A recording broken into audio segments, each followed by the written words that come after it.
ಒಂದು ತಿಳ್ಕೊಬೇಕಾದದ್ದು, ಬುದ್ಧಿಗೆ ಹೋದದ್ದು ಯಾವಾಗಲೂ ಶಾರ್ಟ್ ಟರ್ಮ್ ಮೆಮರಿಗೆ ಹೋಗ್ತದೆ, ಹೃದಯಕ್ಕೆ ಹೋದದ್ದು ಯಾವಾಗಲೂ ಲಾಂಗ್ ಟರ್ಮ್ ಮೆಮರಿಗೆ ಹೋಗ್ತದೆ. ನಾನು ಇದೊಂದು ಸಣ್ಣ ಪರೀಕ್ಷೆ ಮಾಡಿದ್ದೆ. PUC ಬೋರ್ಡ್ ಅಲ್ಲಿ ಈ ಟಾಪ್ 20 ಇರ್ತಾರಲ್ಲ CET ಅಲ್ಲಿ, ಅಂಥವ್ರಿಗೆ ಮಾತಾಡಿ ಅಂತ ಕರೆದಿದ್ರು ಕಮಿಷನರ್. ನಾನು ಅವ್ರಿಗೆ ಯಾಕೆ ಮಾತಾಡ್ತಿದ್ ಬಿಡ್ರಿ, ಟಾಪ್ 20 ಅವರೆಲ್ಲ ಆರಿಸ್ಕೊಂಡ್ಬಿಟ್ಟಿದ್ದಾರೆ ಕೋರ್ಸ್ ಒಂದೇ, ಇಲ್ಲ ಒಂದ್ ದಿವಸ ಮಾತಾಡಬೇಕು ಅಂದ್ರೆ. 12 ಜನ ಹುಡುಗಿಯರು, 8 ಜನ ಹುಡುಗರು, ಭಾರಿ ಬುದ್ಧಿವಂತ. ಅವ್ರಿಗೆ ಹೋಗಿ ಕೇಳಿದಾಗ ಎಲ್ಲರೂ PCMB 100 ಒಬ್ಬರಿಗೂ 99 ಇಲ್ಲ. ಅವ್ರೇನು ಎಲ್ಲಾ ಸಬ್ಜೆಕ್ಟ್ ಅಲ್ಲೂ ಫಿಸಿಕ್ಸ್, ಕೆಮಿಸ್ಟ್ರಿ, ಮ್ಯಾಥಮೆಟಿಕ್ಸ್, ಬಯಾಲಜಿ 4ರಲ್ಲೂ 100ಕ್ಕೆ 100. ಆದ್ರೂ ಕುತೂಹಲದಿಂದ ಕೇಳಿದೆ, ನೀವು ಪ್ರೀತಿ ಸಬ್ಜೆಕ್ಟ್ ಯಾವುದು ಅಂತ ಎಲ್ಲಾರನ್ನು ಕೇಳಿ ಡೈರಿಯಲ್ಲಿ ಬರ್ಕೊಂಡೆ. ಮಧ್ಯಾಹ್ನ ಏನ್ ಮಾಡಿದೆ ಗೊತ್ತಾ, ಯಾವ ಪರೀಕ್ಷೆ ಬರೆದಿದ್ರಲ್ಲ 2.5 ತಿಂಗಳ ಹಿಂದೆ 100ಕ್ಕೆ 100 ಬಂದಿತ್ತಲ್ಲ, ಅದೇ ಪ್ರಶ್ನೆ ಪತ್ರಿಕೆ ಕೊಟ್ಟೆ, ಇನ್ನೊಂದು ಬರೀರಿ ಅಂತ.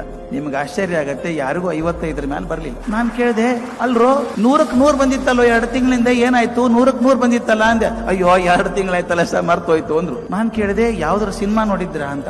ಯಾವ ಸಿನಿಮಾ ನಿನ್ ಫೇವರಿಟ್ ಅಂತ ಕೇಳಿದೆ. ಹುಡುಗ ಶೋಲೆ ಅಂದ. ಶೋಲೆ ನೆನಪಿದ್ಯಾ ಅಂದೆ. ನೆನಪೇನು ಸರ್, ತೋರಿಸ್ತಾ ಇದ್ರೆ ಮುಂದೆ ಏನಾಗ್ತದೆ ಹೇಳ್ತೀವಿ ನಾವು, ಹಿಂದಿನ ಬಿಡಿ, ಮುಂದೆ ಏನಾಗ್ತದೆ ಹೇಳ್ತೀವಿ ಆಗಲ್ವಾ. ಈಗ ಸಿನಿಮಾ ನೋಡಿದಾಗ ಮುಂದೆ ಏನಾಗ್ತದೆ ಅಂತ ಹೇಳ್ತೀವಿ. ನಾ ಕೇಳಿದೆ, ಅಲ್ಲೋ 5-6 ವರ್ಷದಿಂದ ನೋಡಿ ಸಿನಿಮಾನ ಪಕ್ಕ ನೆನಪಿದೆ ನಿನಗೆ, 2 ತಿಂಗಳಿಂದ ಓದಿದ ಫಿಸಿಕ್ಸ್ ಕೆಮಿಸ್ಟ್ರಿ ನೆನಪಿಲ್ವಾ ನಿನಗೆ ಅಂದೆ. ಅಯ್ಯೋ ಅದು ಯಾರಿಗೆ ಬೇಕು ಸರ್ ಪರೀಕ್ಷೆ ಆದ್ಮೇಲೆ, ದಯವಿಟ್ಟು ನೆನೆಸ್ಕೊಳ್ಳಿ. ಯಾಕೆ ಸಿನಿಮಾ ನೆನಪಿದೆ, ಓದಿದ ಅಭ್ಯಾಸ ನೆನಪಿಲ್ಲ ಅಂದ್ರೆ, ಓದಿದ್ದು ಬರೀ ಬುದ್ಧಿಗೆ ಹೋಯ್ತು, ಸಿನಿಮಾ ನೋಡಿದ್ದು ಹೃದಯಕ್ಕೆ ಹೋಯ್ತು. ಆದ್ರಿಂದ ಯಾವುದು ಹೃದಯಕ್ಕೆ ಹೋಗ್ತದೋ ಅದು ಬಹಳ ಕಾಲ ಮನಸ್ಸಲ್ಲಿ ಇರ್ತದೆ, ಬರೀ ಬುದ್ಧಿಗೆ ಹೋದದ್ದು ತಾತ್ಕಾಲಿಕವಾಗಿರ್ತದೆ. ಅದು ಶಾರ್ಟ್ ಟರ್ಮ್ ಮೆಮರಿ ಅಂತ.